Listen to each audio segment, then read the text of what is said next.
Welcome to this lecture. Today we are going to deal with these topics little quickly but in detailed approach. My name is Gunjan Subedi and as always I will be guiding you in this topic with practical explanation and examples when necessary.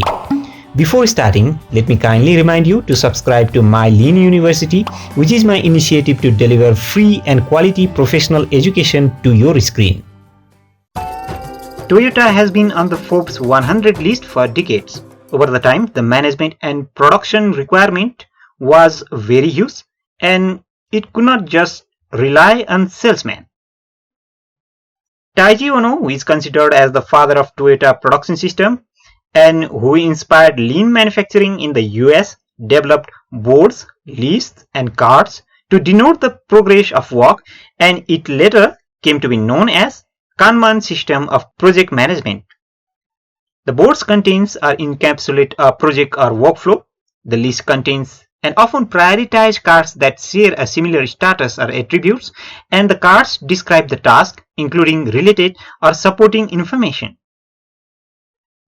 We see in the Stacey complexity model as the requirement needed for the projects go more unclear, and as the technology becomes more unknown, we gradually start moving from simple waterfall model to the agile and then to Scrum and finally to Kanban for projects which are completely chaotic and whose fate we don't know.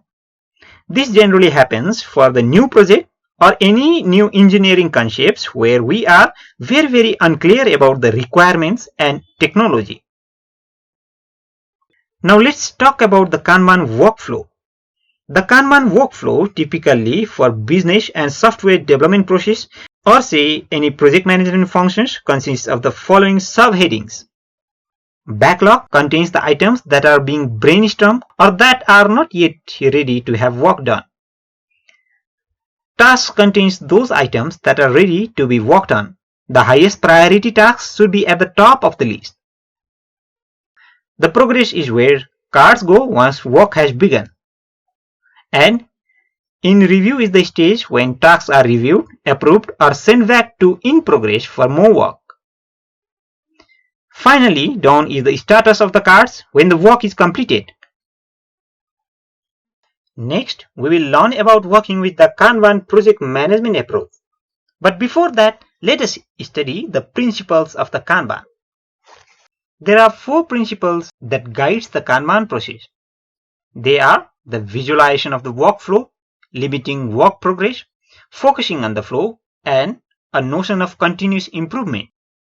First of all, let's start with the visualized workflow. Kanban is one of the most visually efficient project management tools. The visual workflow and movement of tasks along the project helps us for the opportunity of improvement. Take for example this board where the items are just stacked on the board and we do not know the priority and the project movement process.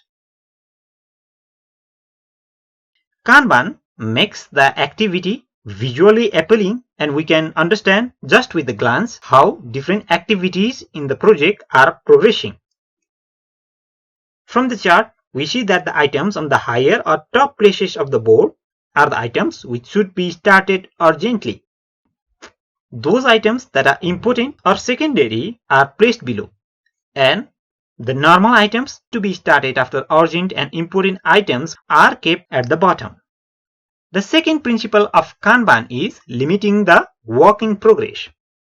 Too much work in a process is a burden and creates a work overburden, and this, according to the lean concept, is a waste.